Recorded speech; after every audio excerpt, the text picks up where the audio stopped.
सखी सहेली।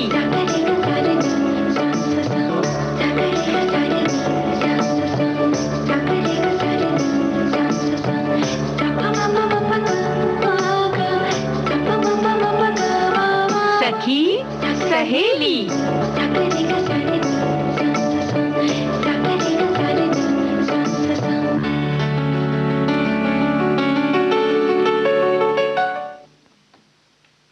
सभी सखियों को और सभी श्रोताओं को चंचल वर्मा का और रेणु चतुर्वेदी का नमस्कार। चंचल, देखो ऐसा है ना कि हम लोगों ने जो विषय देते हैं और हमारे सब श्रोताओं की नींद उड़ जाती है और वो उसको पढ़ते हैं और उसके बाद उसमें बहुत सारी अपनी मालूमात उसमें जोड़ देते हैं, बड़ा अच्छा लगता है। लेकिन जो नींद उड़ जाती है ना भाई, उसके लिए कहीं ना कहीं नाराज तो नहीं होते, ऐसा लगता है हमें। भाई नींद ऐसी है, सबके लिए जरूरी है, लेकिन कुछ ना कुछ कारण कभी कभार ऐसे हो ही जाते हैं कि नींद उड़ा देते हैं। जी, तो नींद पर आज हम चर्चा जरूर करेंगे, लेकिन उसके साथ साथ आज सखी विशेष के लिए हम बात करेंगे दूती चंद की। और भाई एक नाम बस चंद है, लेकिन इनकी जो उपलब्धियां हैं वो बहुत हैं, बेशुमार हैं। तो उनके बारे में आज हम बात करेंगे। और एक खास करियर का दिन है ना। हाँ, करियर का दिन है। वेब डिजाइन में करियर के बारे में हम जानकारी देंगे, क्योंकि कंप्यूटर से आज हर एक कोई भी अटैच है और कंप्यूटर मोबाइल में भी आ गया है एक तरीके से देखा जाए तो हम अपने ईमेल चेक करना है, काफी सारी चीजें, बहुत सारी वेबसाइट्स पे जब हम विजिट करते हैं तो उसके लिए जरूरी नहीं कि डेस्कटॉप हमारे सामने होना चाहिए, मोबाइल के जरिए हम अलग अलग साइट्स पे सर्फिंग कर सकते हैं। हाँ, इस पर हम बाद में बात करेंगे। भाई आज बहुत सारे जो विश्व दिवस है, विश्व जूनोसिस दिवस, जूनोसिस दिवस, हाँ, इसके बारे में तो चर्चा करेंगे ही। जो हमारे घर में हम प्यारे प्यारे जीव जंतु पालते हैं, उनसे क्या दिक्कतें हो सकती हैं या हमें खुद क्या सावधानी रखनी चाहिए। प्यार मोहब्बत करें लेकिन साथ में। लेकिन एक और खास दिन है आज चंचल, जो आज तो नहीं है लेकिन उपलब्धि जब मिलती है या 4 दिन बाद हो, दिल करता है कि उसको मिल बांट लिया जाए, खुशी की बात हो तो जरूर साझा किया जाए। तो शिरीषा बांदला के बारे में हम बात करना चाहते हैं, उनको ढेर सारी शुभकामनाएं देना चाहते हैं। और वो किस लिए? वो इसलिए कि अंतरिक्ष यात्रा करने वाली भारतीय मूल की वो दूसरी महिला बनने वाली हैं। इससे पहले जो महिला थी जिन्हें ये उपलब्धि हासिल हुई थी वो थी कल्पना चावला जी। तो ये 11 जुलाई को ये होने वाला है, ऊंचाइयों से भी आगे जाने वाली हैं ये, इनका जो है यात्रा बहुत लंबी करने वाली हैं। तो 6 अंतरिक्ष यात्रियों में से एक है और बतौर रिसर्चर इस मिशन से जुड़ी हुई है, यानी शोधकर्ता के तौर पर जुड़ी हैं। और शिरीषा के दादाजी खुद एक कृषि वैज्ञानिक हैं और ये उनकी होनहार पोती जो बचपन से कुछ बड़ा करने की चाहत लिए थी मन में। तो भाई ऐसा है ना कि हम सिर्फ इसलिए आज चर्चा इनकी कर रहे हैं कि ये आंध्र प्रदेश के गुंटूर में जन्मी और 11 जुलाई को जाएंगी। लेकिन ढेर सारी पूरे श्रोताओं की ओर से, विविध भारती राष्ट्रीय सेवा की ओर से और सब श्रोताओं और देशवासियों की ओर से इन्हें ढेर सारी शुभकामनाएं देते हैं, बधाई देते हैं। और परिवार में ही ऐसा माहौल रहा कि दादाजी इनके कृषि वैज्ञानिक हैं, इनके पिताजी भी वैज्ञानिक हैं। छोटी सी उम्र में ही ये चली गई थी अमेरिका अपने माता पिता के साथ में। और इनके जो पिता है मुरलीधर बांदला, जैसे बताया कि एक वैज्ञानिक है और कमर्शियल स्पेस फ्लाइट फेडरेशन और साथ ही L3 कम्युनिकेशंस में बतौर एरोस्पेस इंजीनियर का काम भी कर चुकी हैं। साथ ही American astronautical society of future space leaders foundation के बोर्ड ऑफ डायरेक्टर्स की सदस्य भी हैं ये। तो भाई ढेर सारी उपलब्धियां हैं और जो 11 तारीख को ये कमाल करने वाली हैं, उस दिन हम 11 तारीख को फिर चर्चा करेंगे। भाई ऐसे लोगों के बारे में जितनी बार और जितनी तरह से चर्चा की जाए कम है, लेकिन फिलहाल इनके जाने की खुशी में और एक उत्सव सा लगता है मन में, एक उल्लास सा होता है। तो एक गीत सुनते हैं।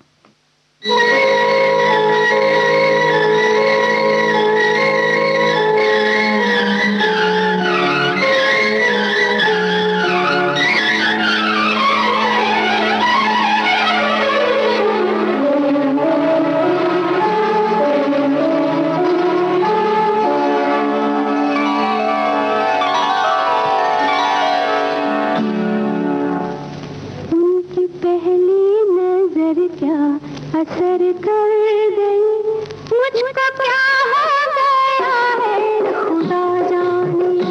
उनकी पहली नजर क्या असर कर गई मुझको, क्या हो गया है खुदा जाने।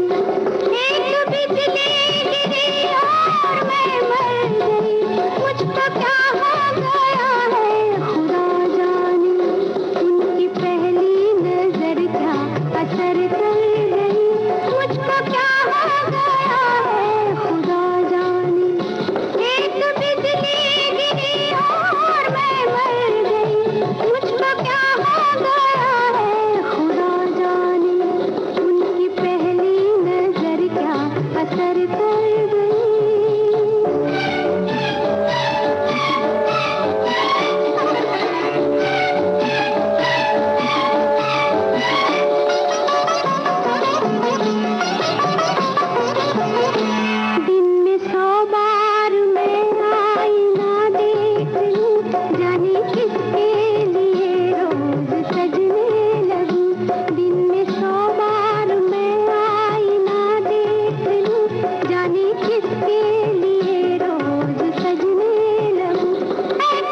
बहुत प्यारा सा ये गीत जो हमने सुना, लेकिन जो सेहत की बात आती है तो हम सब बराबर, वैसे तो हमारे बहुत सारे साथी खुद भी सजग रहते हैं, लेकिन हाँ, जब हम कुछ इस तरह से किसी के मुंह में बंध जाते हैं ना, तो बाकी चीजें आसपास की दिखाई नहीं देती। इसीलिए शायद ये जो विश्व जूनोसिस दिवस मनाया जाता है आज के दिन, यानी 6 जुलाई को। हाँ, और इसीलिए लोगों में, ताकि इस चीज़ के प्रति जागरूकता पैदा हो सके कि पालतू जानवर हम सभी रखते हैं घर में, और सबको अच्छा भी लगता है उनके साथ में प्यार का व्यवहार करना। जितना प्रेम हम उनको देते हैं, शायद उससे दुगना वो हमें लौटाते हैं। हाँ। तो उनकी वजह से हमें कोई नुकसान ना पहुंचे, हमारी वजह से उनको कोई नुकसान ना पहुंचे, इस चीज़ के बारे में लोग जागरूक हों।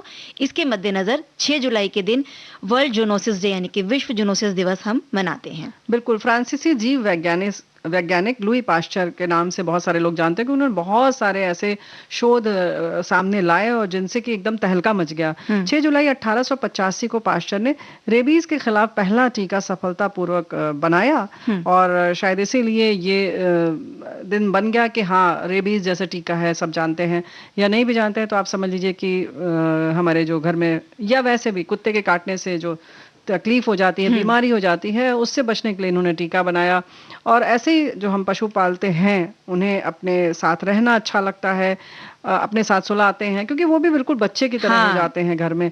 और जिस तरह से वो देखते हैं, खासतौर से अगर कुत्तों की हम बात करें, तो बिल्कुल जैसे लगता है कि आपसे बातचीत कर रहे हैं, है ना। तो फिर जब उनकी कुछ मांगे होती हैं तो आप नकार नहीं पाते हैं, क्योंकि वो साथ में रहते हैं। फिर उन्हें कभी ठंड लग रही है तो उन्हें लगता है लाओ अपनी रजाई में घुसा लेते हैं, है ना। तो कुछ ऐसी स्थिति हो जाती है, लेकिन इससे जो कुछ दिक्कतें हैं उन पर भी चर्चा करना, उस पर ध्यान देना बहुत जरूरी है। तो जो उनके मुंह से जो लार निकलती है, या कई बार कुछ चोट लगने पे उनका खून निकलता है, उनके कुछ टिश्यूज हैं, ये ऐसी चीजें हैं जो हमें रोगग्रस्त कर सकती हैं। तो जब भी कभी ऐसा हो, जैसे आपने कुत्तों की बात की, तो वो हमेशा जीभ खोल के करते हैं, तो उससे क्योंकि उन्हें बहुत गर्मी होती तो है। जब वो लार टपकती है तो उस जगह को हमें तुरंत साफ करना चाहिए, ताकि ऐसी कोई संभावना ही ना रहे। और इन बातों को ध्यान में अगर हम रखेंगे तो इन चीजों से बच भी सकेंगे। बिल्कुल, क्योंकि जानवर और इंसानों के बीच होने वाली जो बीमारियां होती हैं उन्हें हम जूनोटिक डिजीज कहते हैं। तो ये जो इसमें बहुत तरीके की हैं, बहुत नाम इतना महत्वपूर्ण नहीं है, लेकिन हाँ, जैसा कि बराबर जब से लुई पाश्चर ने इस तरह से किया, तो फिर तो जाहिर है कि आगे और भी इसमें संभावनाएं हैं, शोध होते रहेंगे, लोग खोजते रहेंगे। तो इनकी जो बीमारियां हैं वो, उसके बारे में बहुत सारी बात हुई। तो उसमें जैसे एंथ्रेक्स, बर्ड फ्लू, रेबीज जैसे बात हो रही है। रेबीज तो बहुत सामान्य तौर पर जानते हैं, ये जानलेवा भी होती हैं, तो इनको ध्यान में रखना चाहिए। और घर में जब भी हम रखें इन अपने प्यारे प्यारे जीव जंतुओं को, तो ख्याल रखें, है ना? और उनका वैक्सीनेशन टाइम पर करवाएं, इस चीज का बहुत ख्याल रखना जरूरी है, क्योंकि इनकी बीज से होने वाली जो बीमारियां हैं, जानलेवा अगर नहीं भी हैं, तो हमारे जो तुरंत निर्णय लेने की क्षमता है उस पर असर डालती हैं। और जो गर्भवती महिलाएं हैं, उनको अगर किसी तरह का कुछ तकलीफ हो गया जानवरों की वजह से, तो उनके जो गर्भस्थ शिशु हैं वहां तक वो जा सकती है, इसलिए उनको तो खासतौर पर ध्यान रखना चाहिए। तो जैसे हम तो बात कर रहे हैं कुत्ते की, लेकिन ऐसे ही बिल्लियां भी बड़ी प्यारी होती हैं, है ना। तो वो भी ऐसे ही कुछ जबरदस्ती अपने मन का करवाना चाहती हैं, आपसे कुछ लेना चाहती हैं, आपके साथ खाना चाहती हैं, चाहते भी हैं।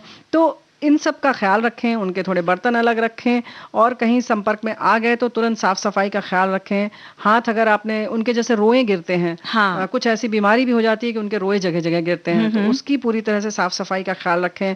उन्होंने आपको कहीं चाट लिया है तो आप उस स्थान को, अपने शरीर के उस अंग को तुरंत धोएं, साफ रखें। और खास तौर से छोटे बच्चे अगर होना चंचल, तो बहुत ज्यादा ध्यान रखने की जरूरत होती है। और इसी तरह से हम गायों की बात करें, क्योंकि गांवों में जब पशुपालन होता है तो वहाँ गायों का पशुपालन ज्यादा किया जाता है। क्यों, शहर में भी तो गाय पालते हैं ना, तो भाई शहर में भी गाय पालिए, इसका मतलब नहीं गाय मत पालिए, लेकिन हाँ, ये है कि जो गाय पालते हैं उसमें कुछ चीजें जरूर ध्यान रखनी चाहिए ना। अगर उस समय जब आप देखते हैं कि गाय को कुछ भी बीमारी हुई है, वो बीमार है जिस वक्त, तो उस वक्त उनके दूध का सेवन ना करें। खासतौर से संक्रमण वाली बीमारी है, जैसे ट्यूबरक्लोसिस की अगर हम बात करें, अगर वो है तो उस ऐसी गाय का दूध पीने से इसमें हमें भी होने की संभावना हो जाती है। और एक बात कि जो लोग मांसाहार का सेवन करते हैं, तो जो रोगी पशु पक्षियों का मांस अगर हम सेवन करेंगे तो वो रोग हमारे शरीर तक पहुंचने की संभावना होती है। तो इन चीजों का भी ख्याल रखना जरूरी है। बिल्कुल। ऐसे ही जैसे कि पहले हमने कुत्तों की बात की, तो पेटों में अगर खुजली है तो वो हमें भी हो सकती है।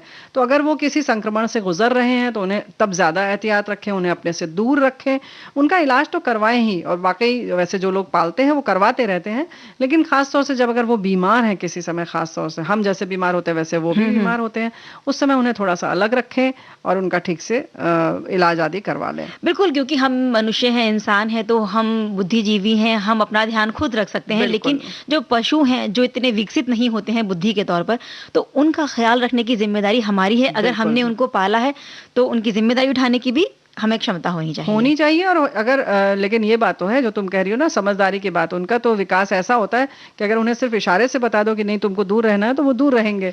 और आपने खुद ही उनको प्रशिक्षण दिया है तो जाहिर है कि वो आपकी सारी बातें मानते हैं। और ख़ास तौर से कुत्ते तो बिल्कुल मानते हैं, इतने ज़्यादा वफादार होते हैं। तो इन सारी चीज़ों का ख्याल रखें। बैक्टीरिया, वायरस, पैरासाइट्स, ये सब जो चीज़ें हैं ये जल्दी ही बीमारी फैलाती हैं, और ये सारे जो है जानवरों में बहुत जल्दी होता है और फिर वो दूसरी तरह से हमारे पास आ जाते हैं। तो इस तरह से बिल्कुल ध्यान रखना चाहिए। सिर्फ ऐसा ही नहीं है, हम कुत्ते बिल्ली और इनकी बात कर रहे हैं, कुछ लोग गिलहरी पाल लेते हैं, खरगोश होते हैं, और भी जीव जंतु पालते हैं। तो ये वैसे तो ये पालतू जानवर नहीं है, जंगली जानवर है। और आज जो है वो जेनेटिस जो दिवस है उसके लिए तो ख़ास तौर से जूनोसिस दिवस जो है ये इसलिए है कि पालतू जानवरों के लिए। तो फिर भी हमारे शौक हैं, हम पाल लेते हैं। लेकिन जैसे चंचल तुमने कहा ना कि इन सब का ख्याल रखें कि उन्हें समय समय पर टीके लगवा दें। और इनके पास जो होता है ना, जो अगर हम उनकी साफ सफाई ठीक से नहीं रखते हैं तो उनके पास मच्छर, मक्खी ये सब आते हैं, और फिर उसकी वजह से भी बहुत सारे संक्रमण की संभावना बढ़ जाती है। इसीलिए पालतू जानवर ही नहीं, जो अन्य कीड़े मकोड़े हैं जैसे मक्खी, मच्छर, उनसे भी हमें बचना चाहिए, क्योंकि उनका डंक जब लग जाता है तो कई बार वहाँ सूजन आ जाती है, दर्द कई-कई दिन तक नहीं जाता है। तो इन डंक सब अगर चीज़ों को नहीं निकलता है तो वो हिस्सा ठीक भी नहीं होता है। पहले डंक निकालना ही पड़ता है और उसके बाद फिर उसका इलाज करना पड़ता है।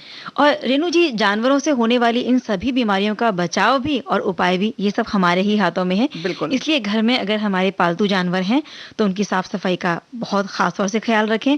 उनको छूने के बाद या उनके साथ अगर हम खेल रहे हैं, मस्ती कर रहे हैं, हाँ। उसके बाद में अपने हाथ जरूर साबुन से धो लें। और अगर ऐसी कहीं हम बाहर लेके गए हैं जहाँ वो भी मिट्टी में हुए, हम भी हुए, तो आकर अपने कपड़े भी ज़रूर से बदल लें। मच्छरों की वजह से भी बहुत सारी जानलेवा बीमारियों का खतरा बना रहता है, इसलिए उनके द्वारा बचाव के उपाय भी हमें करने चाहिए। और जो भी हमारे घर में है, चाहे वो गाय हैं, कुत्ते बिल्ली हैं, इस तरह समय समय पे उनका वैक्सीनेशन ज़रूर करें। बिल्कुल। तो आज का दिवस विश्व ज़ूनोसिस दिवस इसीलिए मनाया जाता है। और सिर्फ ऐसा ही नहीं है कि हम आप जानकारी बढ़ाएं, बल्कि इस दिशा में और भी जो शोध हो रहे हैं उनके लिए भी ये दिवस है कि वो इस दिशा में और भी जानकारियां हासिल करें कि क्या क्या संभावनाएं हैं और कैसे बचा जाए इनसे। फिलहाल हम गीत सुनकर एक अपना अच्छा मतलब प्यारा सा माहौल बना लेते हैं। जी।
बेखुदी में सनम उठ गए जो कदम, बेखुदी में सनम उठ गए जो कदम, आ गए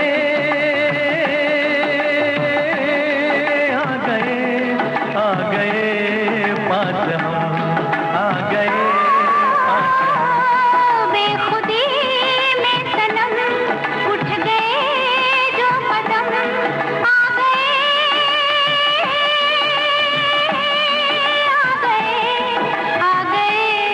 पास हम, आ गए पास हम। बेखुदी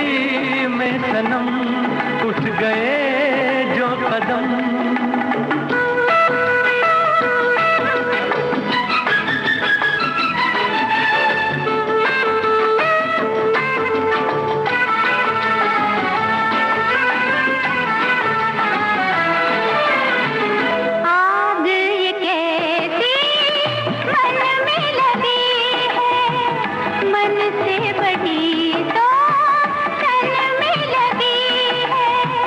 आग नहीं ये दिल की लगी है, जितनी बुझाई उतनी जली है।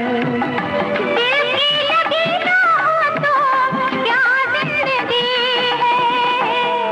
साथ हम जो चले मिट गए फासले। आ गए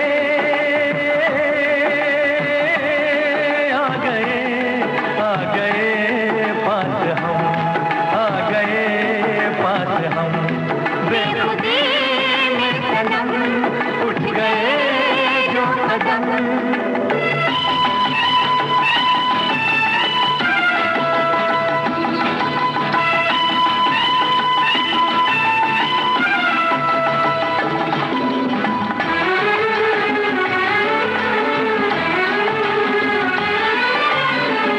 खोई नजर थी सोए नजारे, देखा तुम्हें तो जागे ये सारे। दिल ने किए जो दिल को इशारे, मिलके चले हम साथ तुम्हारे। आज खुशी से मेरा दिल ये पुकारे, तेरा दामन मिला प्यार मेरा खिला। आ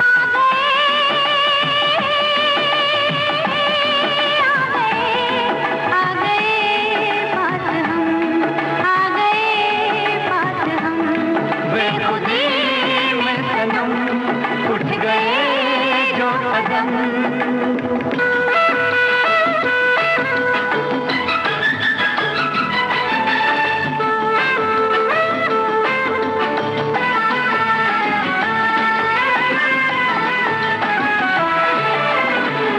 दिल की कहानी पहुंचे जुबां तक, किसको खबर अब पहुंचे कहाँ तक।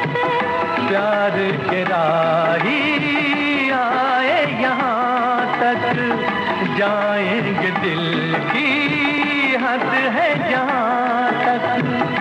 तुम साथ दो तो चले हम आसमां तक। दिल में अरमां लिए लाख तूफान लिए। आ गए आ गए आ गए पास हम, आ गए पास हम। बेखुदी में सनम उठ गए जो कदम। बेखुदी में सनम उठ गए जो कदम। बेखुदी। भाई ये जो बातें हैं ना जो हम लोग कर रहे थे पहले कि जीव जंतुओं की बात है, लेकिन वहीं जब बात आती है करियर की, तो आज हमने जैसे कहा कि वेब डिजाइनिंग, तो हमारे साथी लिखकर भेज रहे हैं कि आज इंडस्ट्री में, हर इंडस्ट्री में वेब डिजाइनिंग की आवश्यकता है और इस क्षेत्र में करियर बनाने के लिए आपको क्रिएटिव होना जरूरी है। डिजाइनिंग के लिए अच्छा आर्टिस्ट होना फायदेमंद होता है। इसलिए कला की बारीकी को सीखकर आप इस क्षेत्र में अच्छा करियर बना सकते हैं।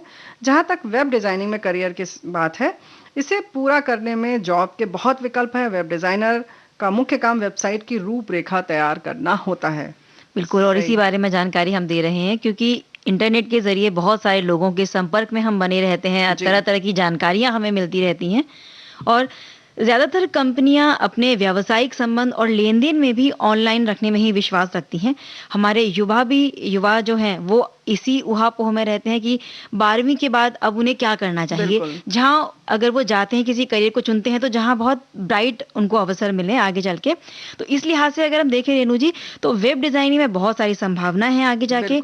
और जैसा हमारे एक साथी ने भी लिखा है कि क्रिएटिव सोच होनी चाहिए, कलात्मक सोच होनी चाहिए, डिजाइनिंग में रुचि भी जो लोग रखते हैं वो, और कंप्यूटर का ज्ञान भी है तो जरूर आगे बढ़ सकते हैं इस क्षेत्र में। आना ही पड़ेगा, कंप्यूटर की भी जानकारी जरूरी है क्योंकि कंप्यूटर पे ही सारी डिजाइनिंग है। ऐसा नहीं कि आप कागज और पेंसिल लेंगे और डिजाइन करने लगेंगे, क्योंकि माउस की एक क्लिक हमें अपनी मनपसंद जानकारी तुरंत मुहैया करा देती है। ये है वेब डिजाइनिंग। तो जो डिजाइन कर देते हैं तो ऐसे हो जाता है। इसके बाद इसके साथ साथ इंटरनेट के जरिए हम शॉपिंग करते हैं, टिकट बुक करते हैं, बिलों का भुगतान करते हैं, बहुत सारे और जो काम करते हैं, मनोरंजन के लिए भी इंटरनेट का हम सहारा लेते हैं। तो चंचल, इसमें क्या होता है कि ये जो हम टिकट भी आप हमारे साथी जब बुक करते हैं तो समझ में आता होगा कि कई ऐसी साइट है जिसमें बड़ी आसानी से आपको सारी चीजें वहीं जानकारी मिल जाती है और आप मतलब कुछ नहीं भी आता आपको तो आपको कोई दिक्कत नहीं होती है, आपको आजू बाजू कहीं किसी का सहारा नहीं लेना पड़ता है। लेकिन कुछ डिजाइन ऐसी होती है, कुछ ऐसी वेबसाइट होती है जहां आपको बहुत दिक्कत होती है। बहुत जैसे जो जरूरी चीज है वो बहुत छोटी सी कोने में कहीं लिखी होगी। जी जी। तो ये जो है आपके लिए मददगार नहीं साबित होता या सहायक नहीं होता है। तो डिजाइनिंग ऐसी होती है जिसमें कि सब चीज बड़ी आसानी से दिख जाए। तो इसके साथ साथ वेबसाइट पर बहुत सारी और भी चीजें हैं, जैसे www है वो दिखाई देते हैं। इसका मतलब है कि वर्ल्ड वाइड वेबसाइट है। 3W का ये मतलब है वेब कंप्यूटर का एक जैसे संजाल सा है पूरा एक, और एक मानक भाषा इसकी होती है, मानक कोड से जुड़ा होता है जो इंटरनेट का एक भाग है। तो जो डिज़ाइन करते हैं ये इस तरह से डिज़ाइन किया जाता है कि ये सारी चीज़ें हमें बड़ी आसानी से समझ में आ जाए। और रेणु जी, संचार का भी एक बड़ा भाग है। कहीं संपर्क स्थापित करना हो या किसी भी तरह की कोई जानकारी हमें लेनी हो तो ये जो भी काम है वर्ल्ड वेब के जरिए हम कर सकते हैं। वेब मास्टर्स इंटरनेट पर जानकारी को बड़े आकर्षक तरीके से पेश करते हैं ताकि जो भी यूजर्स उनकी साइट पे आते हैं, विजिट करते हैं, वो उनको पढ़ें, वहां देखें। इस तरह से आकर्षक बनाते हैं कि कोई भी व्यक्ति जब सिर्फ होकर भी निकले तो वहां पर रुक जाए कुछ देर के लिए। वेब मास्टर्स अलग अलग संगठनों और व्यक्तिगत रूप से भी लोगों के लिए वेबसाइट्स बनाते हैं। वेब मास्टर्स सभी तरह की संबंधित सामग्री को साइट्स पर अपलोड करके सही लिंक और वेब पेज की नई नई जानकारी की उपलब्धता को जांचते भी हैं। और वेब मास्टर्स साइट्स पर आने वाले जो विजिटर्स हैं, किस किसने उनकी साइट पे विजिट किया, इसकी जानकारी भी वो लोग रखते हैं। बिल्कुल, तभी तो उन्हें पता चलता है कि इस साइट पर कितने लोग आए, यानी कि उन्हें अच्छा लगा। तो उनको ये पता चलता है कि लोग चाहते क्या हैं, और लोकप्रियता का भी पता लगता है। वही लोकप्रियता का ये कि हमें कितने लोग चाहते हैं। जाहिर है कि इसमें कुछ अच्छा है तभी ज्यादा लोग इसे देख रहे हैं, तभी आपको पता चलता है। क्योंकि सामान में जो चीज बाजार में चीजें बिकती हैं उनके बिकने से पता चल जाता है, उसका आकलन किया जा सकता है कि हाँ ये लोकप्रिय है या नहीं। लेकिन वेबसाइट में अगर लोगों ने देखा और नहीं पता चलेगा तो आप कैसे मालूम करेंगे कि क्या चाहिए आम जनता को या जो भी ग्राहक है उनका। तो ये जानने के लिए वो ये भी जानकारी रखते हैं कि कितने लोगों ने उसको देखा। और इसी तरह से विक्रय के लिए भी सामान उपलब्ध हैं। ये इस पर भी हमने जैसे बताया कि वेब मास्टर की जिम्मेदारी होती है उसकी डिजाइनर की कि संबंधित जो फॉर्म है, जो भी चीजें हैं उसको बहुत सुविधाजनक बनाए। पैसे के भुगतान का भी ध्यान रखें कि उसमें बहुत आसान हो। ई कॉमर्स के प्रचलन की वजह से कई बड़े समूह इंटरनेट के माध्यम से अपने सामान बेच रहे हैं या विक्रय करते हैं, और वेब डिजाइनर संस्थानों की जरूरत के मुताबिक उनकी साइट को डिजाइन करते हैं।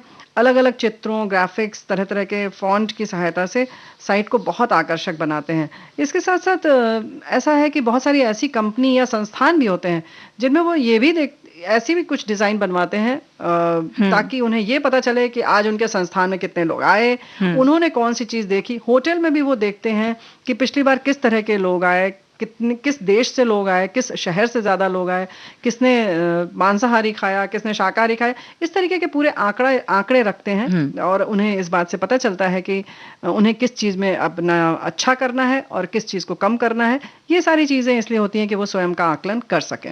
बिल्कुल, जो एक वेब मास्टर होता है उसके पास में कंप्यूटर का ज्ञान तो अच्छा होना ही चाहिए, लेकिन operating system, programming language, computer graphics, internet मानकों की जानकारी भी अगर हो तो उसे इस क्षेत्र में अगर आगे बढ़ना है तो सुविधा हो जाती है। कंप्यूटर साइंस में डिग्री लेने के अलावा इस क्षेत्र में जो भी लोग रुचि रखते हैं वो आधारभूत जानकारी रखने के अलावा भी इस क्षेत्र में आ सकते हैं। आजकल हर इंडस्ट्री में, लगभग देखा जाए तो हर इंडस्ट्री में ही डिजाइनिंग की जरूरत तो होती ही है। इसीलिए यदि करियर बनाना चाहते हैं जो भी हमारे सुनने वाले हैं इस क्षेत्र में, तो क्रिएटिविटी का जरूर से वो ध्यान रखें। बिल्कुल, तो भाई इसके लिए ऐसा है ना कि 12वीं के बाद इस क्षेत्र में अपना आप बना सकते हैं, इस क्षेत्र में जा सकते हैं। कई तरह के कोर्स हैं, शॉर्ट टर्म सर्टिफिकेट कोर्स है, डिप्लोमा है, डिग्री कोर्स है, diploma in graphic and designing है, diploma in certificate course in web designing and web production है, advance certificate in web design short term courses हैं, BSc multimedia है, certificate in web design and management है, और इसी तरह से diploma in advance level web designing and web production जैसे बहुत सारे और कोर्स हैं जिन्हें आप अपनी रुचि क्षमता के साथ के अनुसार चुन सकते हैं। उसके साथ साथ आप कुछ अगर व्यवसाय कर रहे हैं तो आप अपने समय और उसके हिसाब से भी चुन सकते हैं कि आप किस समय इसको कर सकते हैं, क्योंकि ऐसा नहीं जी कि आप सिर्फ इसको अलग से करें, जी बल्कि आप कोई व्यवसाय कर रहे हैं उसके साथ भी आप इसको करके कुछ और अपडेट हो सकते हैं। और कई कंप्यूटर इंस्टीट्यूट्स हैं जो कंप्यूटर कोर्स के अलावा वेब डिजाइनिंग के कोर्स भी करवाते हैं, जिसकी जानकारी भी इंटरनेट पे मिल जाती है अगर कुछ जी इसमें आगे बढ़ना चाहते हैं। और ये एक ऐसा क्षेत्र है जहां हर दिन कोई ना कोई नई नई तकनीकें आती ही रहती हैं। जो लोग यहाँ काम करना चाहते हैं उन्हें भी इस बदलाव के साथ ही चलना होता है, क्योंकि हर दिन एक नई जानकारी के साथ में उन्हें आगे बढ़ना है। बिल्कुल। और ये क्षेत्र कुछ नया सीखते रहने के लिए भी होता है। और समय का यहाँ बहुत बड़ा महत्व है, क्योंकि अगर कोई भी काम आपने करना है वो निश्चित समय पे नहीं किया जी तो लोगों का भरोसा खो देते हैं आप। ये क्योंकि बात अगर आपकी वेबसाइट पे किसी ने विजिट किया और जो संबंधित जानकारी उनको चाहिए वही अगर वहाँ उपलब्ध नहीं है तो उस साइट पे जाने का कोई मतलब नहीं रह जी जाता है। तो यदि जो हमारे सुनने वाले हैं वो भी वर्ल्ड वाइड वेब की दुनिया में अपना कदम रखना चाहते हैं तो बहुत सारे विश्वसनीय अवसर हैं आगे बढ़ने के लिए। बिल्कुल। और अब हम आगे बढ़े। हाँ हाँ बिल्कुल।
ठहरा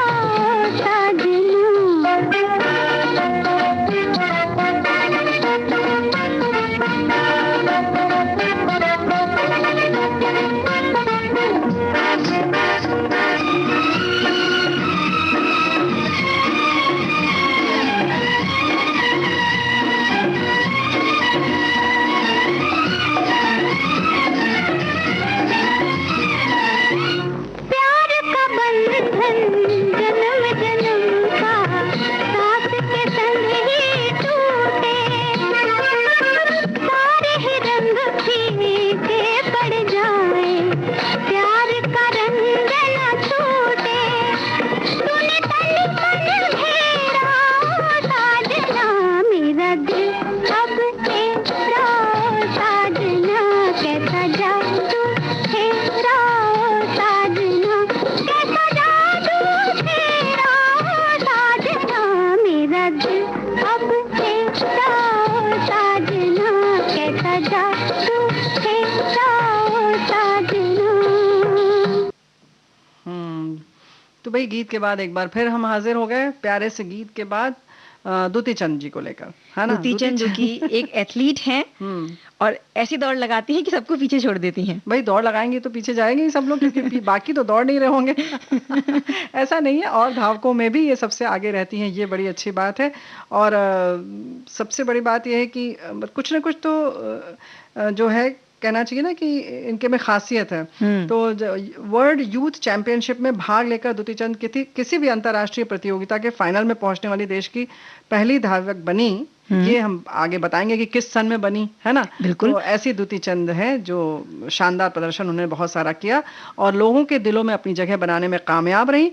पेशेवर व्यक्तिगत दोनों ही तौर पर वे भारत की सबसे होनहार खिलाड़ी एथलीटों में उभर कर सामने आई। और इटली में जुलाई 2019 में संपन्न यूनिवर्सिटी गेम्स में इतिहास इन्होंने रचा और ये वहां पर महिलाओं के ट्रैक एंड फील्ड इवेंट्स में गोल्ड जीतने वाली पहली महिला बन गई। और 2016 में ओडिशा माइनिंग कॉरपोरेशन में असिस्टेंट मैनेजर के पद पर भी नियुक्त हुई और भारत की ये पहली स्प्रिंटर हैं जो समलैंगिक हैं और इसकी जानकारी भी उन्होंने खुद दी है। 3 फरवरी 1996 को दुती चंद का जन्म उड़ीसा के जाजपुर जिले के चाका गोपालपुर गांव में हुआ।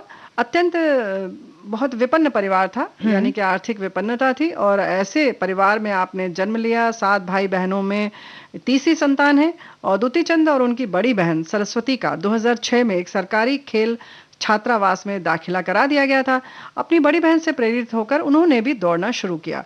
दुती चंद ने अपने जीवन के हर मोड़ पर बहुत कड़ी मुश्किलों का सामना किया, फिर चाहे उनकी परवरिश की बात हो या फिर 2014 में हुआ विवाद, है ना? बिल्कुल, इस विवाद के बारे में भी हम जिक्र करेंगे आगे।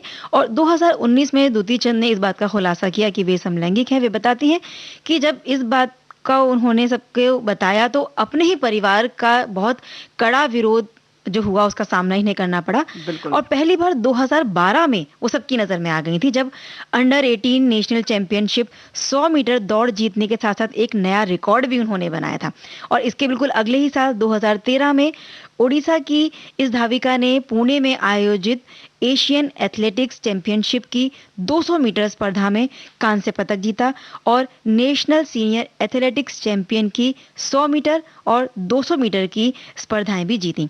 और उसी साल वर्ल्ड यूथ चैंपियनशिप में भाग लेकर दुती चंद ने किसी भी अंतर्राष्ट्रीय प्रतियोगिता के लिए फाइनल में पहुंचने वाली वो पहली महिला धावक बन गई। बिल्कुल।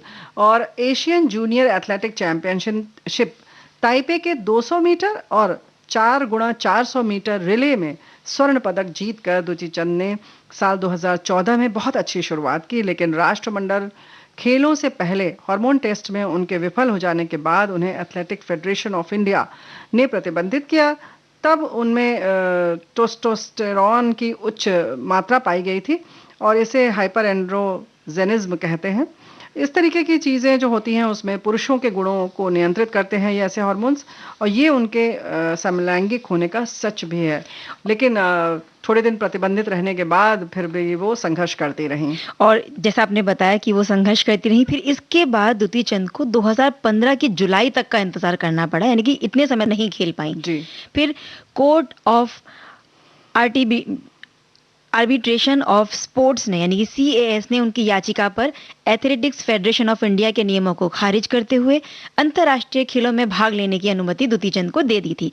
दुती चंद मजबूती से इस चीज से उभरते हुए आगे आई और 2016 एशियाई इंडोर एथलेटिक्स चैंपियनशिप में दोहा के 60 मीटर वर्ग में नए राष्ट्रीय रिकॉर्ड के साथ कांस्य पदक उन्होंने जीता। बिल्कुल। और इसके बाद कजाकिस्तान में जी कोसानोव मेमोरियल प्रतियोगिता के 100 मीटर स्पर्धा में 11.24 सेकंड का समय निकालकर 2016 रियो ओलंपिक के लिए वे क्वालिफाई कर ली गई।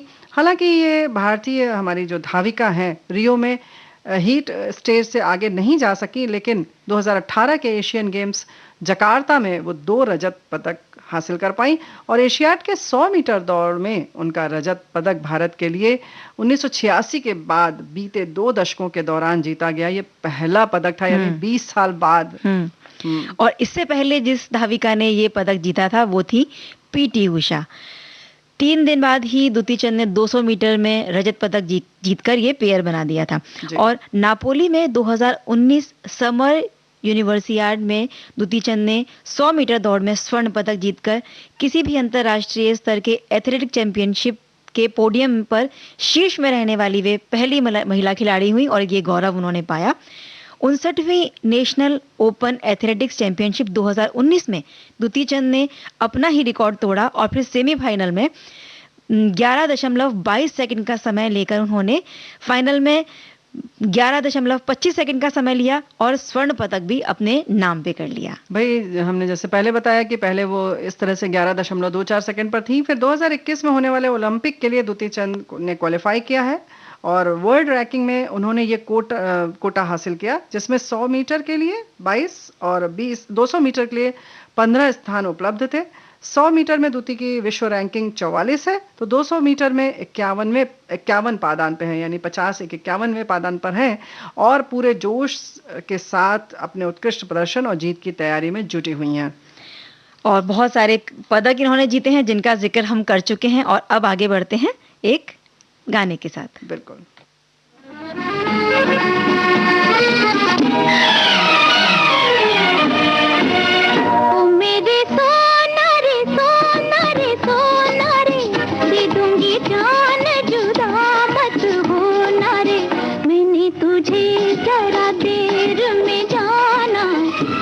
कसूर खफा मत होना रे, मैंने तुझे जरा देर में जाना, हुआ कसूर खफा मत होना रे, ओ मेरी सोना रे सोना रे सोना।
हमसे न उलझना, नहीं लट और उलझन में पड़ जाएगी, ओ पछताओगी कुछ ऐसे कि ये सुर्खी लबों की उतर जाएगी।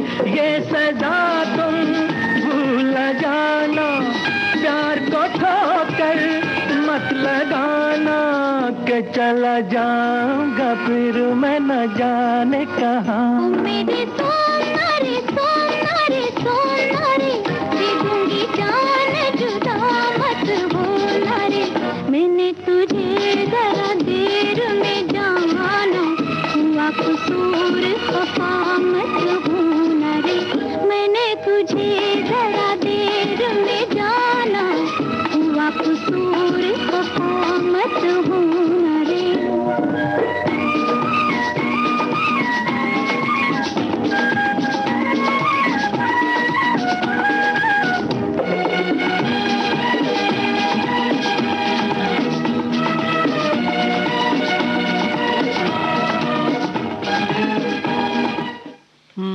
गीत सुन रहे थे सोना रे सोना। नींद तो नहीं आ गई? हाँ, नींद तो नहीं आ गई? नहीं नहीं, नींद नहीं आई, लेकिन मैं सुन रही थी गाने में सोना शब्द, एक शब्द के कितने सारे हर जगह मतलब अलग अलग हो हाँ, जाते हैं। मतलब यानी कि तुम्हें सोना याद आ रहा था कि सोने के गहने बनवा लिए जाएं, ऐसा? बिल्कुल, सोना एक है धातु जिसके गहने बन सकते हैं। फिर कई बार पति अपनी पत्नी को या पत्नियां पति को बड़े प्यार से जब बुलाती हैं तो सोना कहती हैं, जब अपने बच्चों को हम बुलाते हैं हाँ, तो सोना कहते हैं। बिल्कुल। और एक सोना होता है नींद वाला सोना। तो देखिए जैसा इसी पर कि- हम हाँ, क्या? इसी पर हमारे एक श्रोता लिखते हैं, एक नींद है जो रात भर नहीं आती है, एक नसीब है जो न जाने कब से सो रहा है। एक नींद है जो रात भर नहीं आती है, एक नसीब है जो न जाने कब से सो रहा है। वाह, बस यही दो मसले जिंदगी भर हल ना हुए, ना नींद पूरी हुई ना ख्वाब मुकम्मल हुए। क्या बात है भाई, नींद पूरी हो जाएगी अगर, तो ख्वाब कैसे पूरे होंगे? क्योंकि जब नींद टूटती है तो ख्वाब भी टूट जाते हैं। और बहुत सारी चीजें जो हम चाहते हैं कि होनी चाहिए, ये हो वो हो, और जब वो नहीं होता है तो ख्वाबों में कई बार वो चीजें पूरी हो जाती हैं। बिल्कुल ये बात है, लेकिन बस ख्वाबों को पूरा करने के लिए नींद भी ज़रूरी है।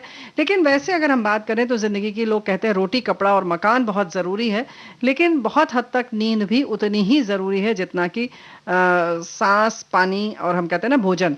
कहते हैं कि हम बहुत देर तक भोजन के बगैर रह सकते हैं, लेकिन उससे कम समय तक पानी के बगैर, और उससे भी बहुत कम समय तक हम हवा के बगैर। लेकिन हाँ, नींद भी उतनी ही अहमियत रखती है हमारी ज़िंदगी में, क्योंकि अगर ये पूरी न हो तो कहीं ना कहीं हम बीमार हो जाते हैं, परेशान हो जाते हैं, उलझन होती है, मानसिक शारीरिक सब तरीके की समस्याएं शुरू हो जाती हैं। और बिल्कुल जब हम कहते हैं कि शरीर में इम्यूनिटी बढ़ाने के लिए जिस तरह से तरह तरह के आहार हमें लेने चाहिए, तो नींद भी हमारी इम्यूनिटी को प्रभावित कर देती है अगर वो पूरी नहीं होगी। इसलिए नींद का तो बहुत बड़ा महत्व है।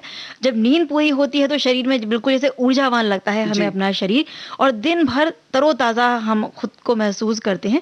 और कहते हैं कि अमूमन एक आदमी के लिए 6 से 8 घंटे, कम से कम 4 और ज़्यादा से ज़्यादा 8 घंटे की नींद ज़रूरी होती है सामान्य तौर पर।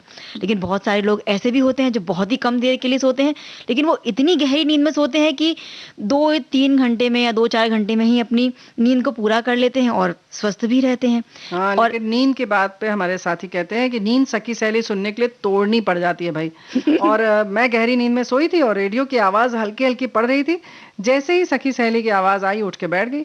तब से बारिश आई, नींद बहुत आने लगी है। रात में जल्दी सो जाओ, सुबह देर से उठो, दोपहर में अलग सो जाओ। तो भाई ये बारिश का तो अपना ये मज़ा है कि खूब सुलाती है हमें। लेकिन जैसे कि ये बात है कि कब किस वजह से नींद उड़ जाती है वो अलग बात है। लेकिन बहुत सारे ऐसे लोग हैं, जैसे कि तुमने कहा ना कम सोते हैं, हमारे साथी लिखकर भेज रही हैं कि 4 घंटे की नींद है। लेकिन अगर आपको सच में कोई दिक्कत नहीं है तो हो सकता है आपके शरीर के लिए उतनी ही नींद की ज़रूरत हो। जैसे कि किसी के खाने में खुराक कम होती है, या कुछ लोग पानी कम पीते हैं। लेकिन हाँ, थोड़ी उनकी मात्रा बढ़ानी चाहिए, लेकिन फिर भी किसी किसी की शरीर की ज़रूरत अलग होती है। ऐसे ही नींद की भी है। बिल्कुल। और अगर आपको लगता है कि नींद कम आती है या नहीं आती है, तो अपनी कुछ खाने पीने की आदतों में बदलाव कर सकते हैं। जिन लोगों को बहुत ज़्यादा चाय कॉफ़ी पीने की आदतें होती है, तो इस चीज़ को थोड़ा सा उन्हें कंट्रोल करके रखना चाहिए, क्योंकि इन चीज़ों में कैफीन की मात्रा बहुत ज़्यादा होती है, जो कि नींद की दुश्मन कहलाती है। हाँ, यानी कि आपके शरीर में एक तरीके का ऊर्जा का संचार करती है, एक तरीके की। तो उस ऊर्जा का जब संचार होता है तो जाहिर है नींद नहीं आएगी। क्योंकि नींद के लिए हमारे साथी ने बहुत अच्छा लिखा है, कोई जब प्यार से सुलाएगा तो नींद आएगी, कोई जब पास आकर सर सहलाएगा तो नींद आएगी, कोई जब हल निकल आएगा तो नींद आएगी, कोई जब हमें हमसे छुपाएगा तो नींद आएगी। तो भाई ऐसा है ना कि कौन प्यार से सिर सहलाएगा, लेकिन बेहतर है कि आप अपना सिर इतना हल्का रखिए कि किसी के सहलवाने की जरूरत ना पड़े और बिल्कुल। आप एक सुकून की नींद सो सकें। और सर हल्का रखने के साथ-साथ अपने शरीर को भी थोड़ा हल्का-फुल्का रखिए। सोने से पहले यानी कि जो रात का भोजन है, वो हल्का-फुल्का ही होना चाहिए और सोने से 2-3 घंटे पहले आप रात का खाना खा लें तो भी अच्छा है। जी। फिर इसके अलावा कई बार जब व्यायाम हम करते हैं रात को, तो वो थोड़ी-सी थकान देता है शरीर को, उससे भी नींद अच्छी हो सकती है। अरे भाई ये तो देखो ना, सच बात है चंचल, बिल्कुल सही तुमने कहा कि हम आजकल शारीरिक श्रम नहीं करते, बल्कि मानसिक जो श्रम करते हैं उसकी वजह से थकावट जो आती है वो जो है नींद उड़ाती है। और अगर हम शारीरिक श्रम करते हैं तो नींद पास आती है। तो अब आप देखिए कि आप क्या कर रहे हैं, कितना। अगर आप शारीरिक श्रम नहीं कर रहे हैं, मानसिक करना है, आपकी रोजी रोटी है, तो आप बिल्कुल करिए, जी। लेकिन एक संतुलन जरूरी है। इसके साथ साथ शारीरिक श्रम भी करें ताकि आप अच्छी नींद सो सके। जैसे हमने कल कहा था सुबह टहलने की बात है, उससे आप रात तक ऊर्जावान रहेंगे और उसके बाद एक अच्छी नींद आएगी। बिल्कुल, और पूरी एक दिनचर्या को नियमित तरीके से आपको साथ लेकर चलना है। जैसे तीनों समय का भोजन जो होता है, नाश्ता, दोपहर का खाना, रात का खाना, इसे आप समय पर करें। जी। रात का भोजन हल्का-फुल्का करें, साथ-साथ व्यायाम करें। जो सुबह का जागना और रात का सोना है, उसका भी समय का ख्याल रखिए। जो भोजन है उसमें बहुत जो बदहज़मी वाली चीज़ें होती हैं। कई बार अगर जब हम ऐसा भोजन कर लेते हैं तो उसकी वजह से बड़ी बेचैनी होती है और नींद नहीं आती। तो अपने भोजन का भी ख्याल रखिए ताकि भोजन के नींद। साथ साथ जो समय की बात कही वो बहुत महत्वपूर्ण है।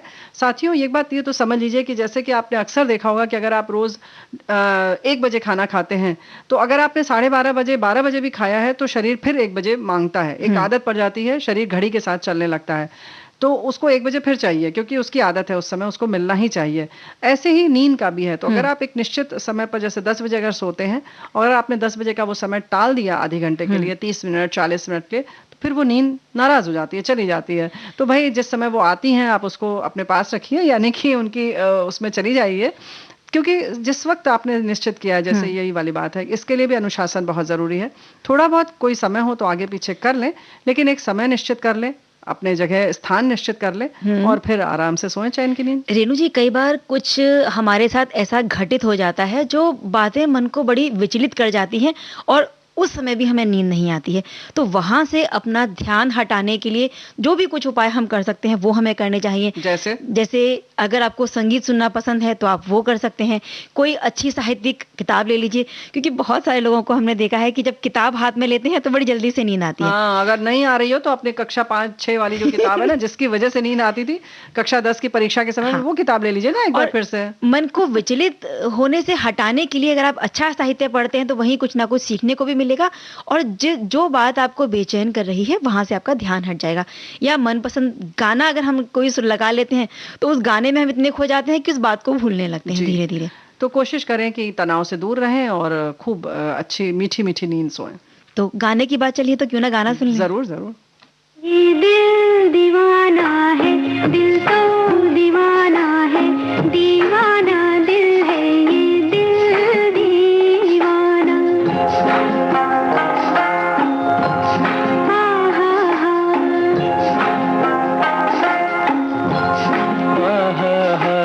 ये दिल दीवाना है, दिल तो दीवाना है, दीवाना दिल है, ये दिल दीवाना।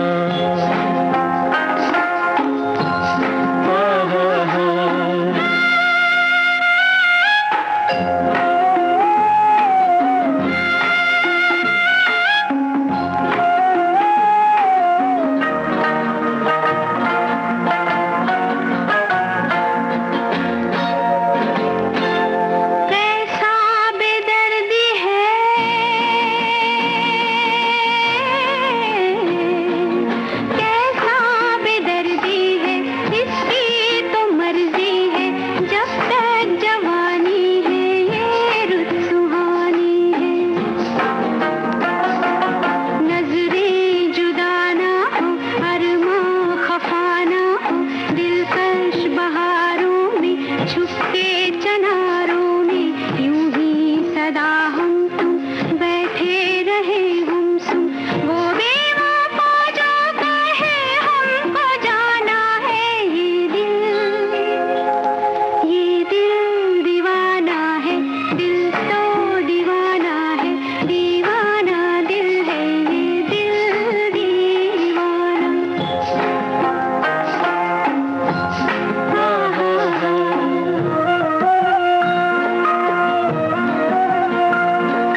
रहता है, चुपके से कहता है मुझको धड़कने दो, शोला भड़कने दो।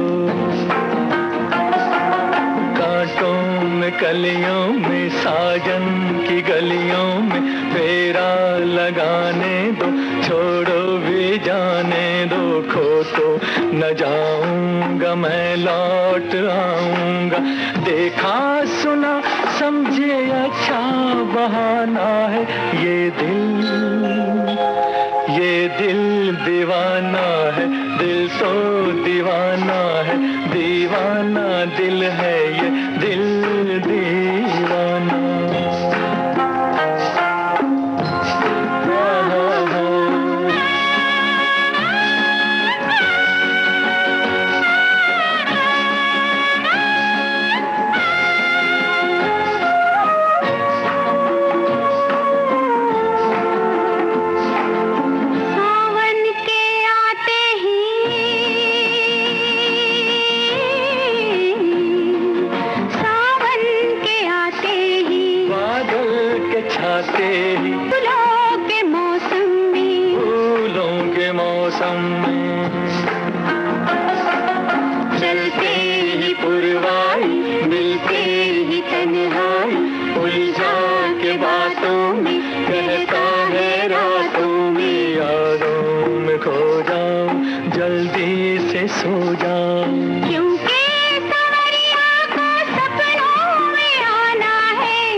बिल्कुल, तो इसी दीवाने दिल के साथ हम फिर मिलेंगे आपसे। और अभी इजाजत लेते हैं सभी सखियों को, चंचल वर्मा और रेणु चतुर्वेदी का नमस्कार।